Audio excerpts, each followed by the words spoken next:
इक्कीस जुलाई 1969 ये वो दिन था जब चंद्रमा पर पहली बार किसी इंसान ने कदम रखे थे। लेकिन इंसानों के चांद पर रखे गए ये कदम हमेशा से ही हैरानी भरे रहे हैं, क्योंकि 50 साल पहले जब हम तकनीकी रूप से इतने समर्थ नहीं थे, तब भी वर्ष 1969 में नासा द्वारा लगातार 2 बार इंसानों को चांद पर भेजा गया। पहली बार जुलाई में और दूसरी बार नवंबर में। लेकिन ऐसा चांद पर क्या था जिसे देखने और खोजने के लिए नासा ने 4 महीने के अंतराल में ही 2 बार इंसानों को चांद पर भेज दिया। इतना ही नहीं, साल 1972 तक आते आते लगातार 6 बार इंसानों को चांद पर भेजा गया था। इतनी जल्दी चांद पर इंसानों को भेजने के कारण दुनिया भर के वैज्ञानिकों की नजर इस ओर गई। चांद पर मानव बस्तियां बसाने और खनन करने की बातें भी होने लगी थी। लेकिन फिर अचानक ऐसा क्या हुआ कि चांद पर जाने की चाहत विश्व के सभी देशों ने एक साथ ही त्याग दी। तो आज हम आपको कुछ ऐसी ही कॉन्स्पिरेसी थ्योरीज के बारे में बताएंगे जो यकीनन आपको सोचने पर मजबूर कर देंगे। दोस्तों, कहा जाता है कि जब नील आर्मस्ट्रॉन्ग और बज एल्ड्रिन चांद पर घूम रहे थे तो कुछ समय के लिए उनका प्रसारण रोक दिया गया था। वो कुछ कहना चाहते थे लेकिन उनकी आवाजें भी काट दी गई थी। एक्सपर्ट्स की माने तो चांद पर अनेकों ऊंचे टावर हैं। इन टावर्स की लंबाई 2000 से लेकर 2500 मीटर तक हो सकती है और आर्मस्ट्रॉन्ग व एल्ड्रिन ने भी ऐसे ही किसी टावर को देखने का दावा किया था। एक्सपर्ट्स के अकॉर्डिंग ये टावर हजारों साल पहले एलियंस द्वारा पृथ्वी पर नजर रखने के लिए बनाए गए थे और ये जानकारी नासा के द्वारा आम जनता से भी छुपाई गई थी। ऐसा कहा जाता है कि फिलहाल ये टावर वीरान पड़े हुए हैं। इन टावर्स के बारे में जानकारी जुटाने के लिए ही नासा ने साल 1969 से लेकर 1972 तक लगातार 6 बार इंसानों को चांद पर भेजा था। कई वैज्ञानिकों ने तो यहाँ तक दावा किया है कि जब आखिरी बार एस्ट्रोनॉट चांद पर गए थे तो वहाँ उनका सामना एलियंस से भी हो चुका है। एलियंस ने इन एस्ट्रोनॉट को वहाँ से चले जाने की चेतावनी भी दी थी। नील आर्मस्ट्रॉन्ग ने भी एक इंटरव्यू में कहा था कि अंतरिक्ष में काफी दूर तक उनके यान का पीछा एक बेहद ही एडवांस टेक्नोलॉजी वाले यूएफओ के द्वारा किया गया था। साथ ही चांद पर कुछ एस्ट्रोनॉट ने वहाँ रहस्यमयी संगीत सुनने का भी दावा किया है। हालांकि नासा के द्वारा आधिकारिक तौर पर कभी भी इस बात की पुष्टि नहीं की गई और ये बात हमारे गले भी नहीं उतरती है, क्योंकि ध्वनि एक यांत्रिक तरंग है और ध्वनि के संचरण के लिए माध्यम की आवश्यकता होती है। लेकिन चंद्रमा पर ना तो हवा है और ना ही किसी प्रकार का कोई अन्य माध्यम, इसलिए चंद्रमा पर ध्वनि तो सुनी ही नहीं जा सकती। तो फिर वहाँ एस्ट्रोनॉट्स के द्वारा संगीत का सुना जाना कैसे पॉसिबल हो सकता है?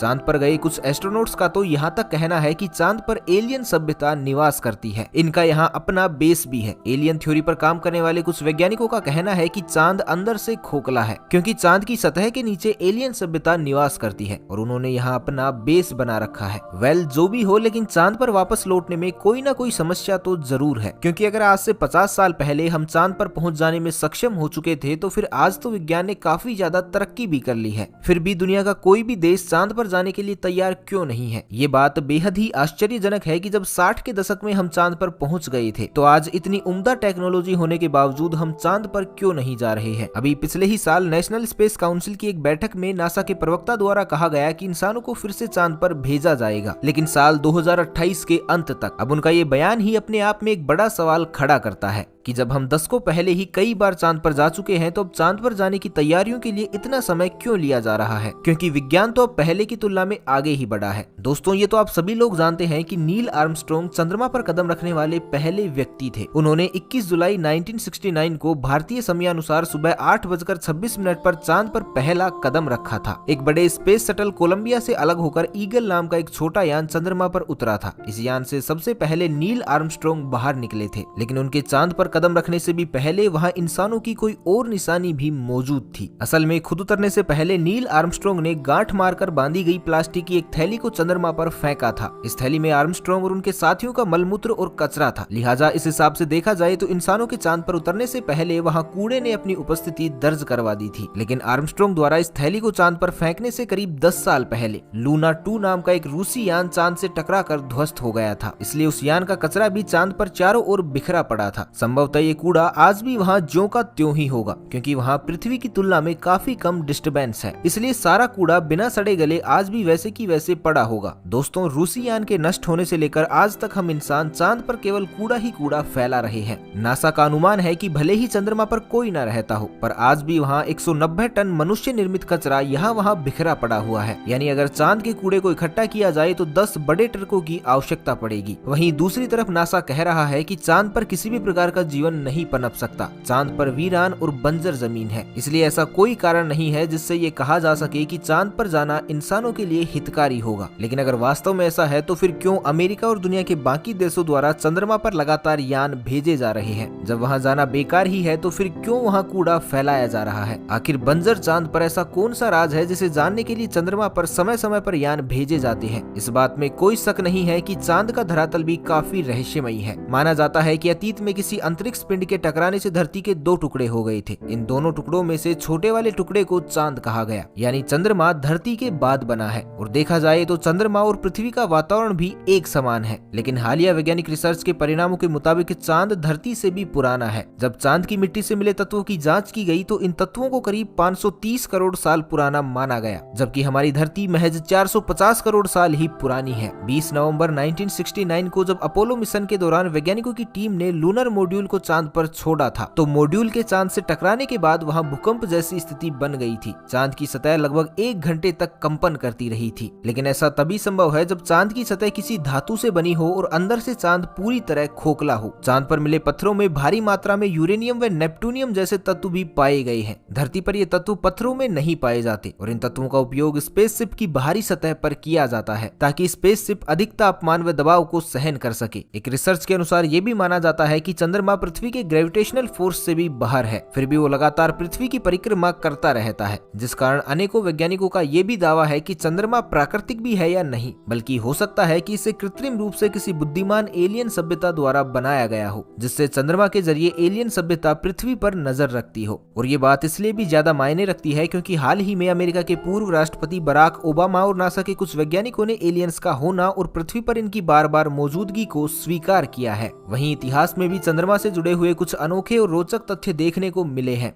बताया जाता है कि आज से करीब 910 साल पहले यानी 11वीं सदी में चंद्रमा अचानक से ही गायब हो गया था। उस समय चांद कई महीनों तक लगातार गायब ही रहा था और उसके बाद अचानक दोबारा सामने आ गया। हालांकि उस जमाने में अंधविश्वास अपने चरम पर था। ऐसे में किसी अनहोनी की आशंका के चलते सभी धर्मों के लोगों ने मिलकर बड़े पैमाने पर पूजा पाठ की। ऐसे में जब कई महीनों बाद चंद्रमा दिखाई दिया तब जाकर लोगों ने राहत की सांस ली। चांद के यूं अचानक गायब हो जाने के बाद पूजा पाठ करने के कारण ही शायद आज सभी धर्मों में चांद का विशेष स्थान है। हालांकि वैज्ञानिकों का मानना है कि सन 1104 में आइसलैंड में मौजूद एक ज्वालामुखी में भयंकर विस्फोट हुआ था। उसके विस्फोट से राख और धुएं के बादल निकलकर आसमान में फैल गए थे, जिस कारण चांद दिखाई नहीं दिया था। लेकिन अगर ऐसा था तो कई महीनों तक फैले इन धुआं के बादलों ने सूरज की रोशनी को क्यों नहीं ढका? अगर ऐसे में सूरज की रोशनी व गर्मी पृथ्वी पर न पहुंचती तो पृथ्वी पर हिमयुग की शुरुआत हो जाती और करोड़ों जीव जंतु मारे जाते। लेकिन इतिहास में इस तरह की कोई भी घटना दर्ज नहीं है, तो इस बात में तो कोई शक नहीं है कि चांद पर कोई न कोई एलियन जैसी सभ्यता तो जरूर मौजूद है। लेकिन ये हम अपने हिसाब से नहीं कह रहे बल्कि वैज्ञानिकों द्वारा की गई रिसर्च के अनुसार कह रहे हैं। लेकिन दोस्तों इन सब के अलावा भी कुछ चीजें ऐसी हैं जो अब नासा को चांद पर जाने से रोक रही है और इसका एक सबसे बड़ा कारण तो बजट ही है। साल 2004 में तत्कालीन अमेरिकी राष्ट्रपति डब्ल्यू जॉर्ज बुश ने मैन मून मिशन के लिए 1,04,000 मिलियन अमेरिकी डॉलर का बजट बनाया था। लेकिन भारी भरकम बजट के चलते उस वक्त ये प्रोजेक्ट ठंडे बस्ते में डाल दिया गया। इसके अतिरिक्त साल 1969 से लेकर साल 1972 तक जब नासा ने मून मिशन किए तब अंतरिक्ष कार्यक्रमों का बजट कुल बजट का 5% था, जबकि आज ये हिस्सा घटकर कुल बजट का 1% ही रह गया है। ऐसे में जाहिर सी बात है कि नासा अब मैन मून मिशन पर इतना खर्च नहीं करना चाहता। वहीं कुछ विशेषज्ञों के मुताबिक चांद पर इंसानों को भेजने के पीछे वैज्ञानिक दिलचस्पी से ज्यादा राजनीतिक कारण थे, क्योंकि अंतरिक्ष नियंत्रण की होड़ में ये मिशन किए गए थे। तो दोस्तों इन्हीं सब कारणों के चलते नासा अब चांद पर नहीं जाना चाहता। हालांकि साल 2020 में नासा ने अपने बजट में लगभग 12% बढ़ोतरी की मांग की थी, जिससे वो साल 2024 तक एक बार फिर से इंसानों को चांद पर भेज सके। लेकिन ये देखने लायक ही होगा कि क्या नासा फिर से इंसानों को चांद पर भेज पाता है या नहीं।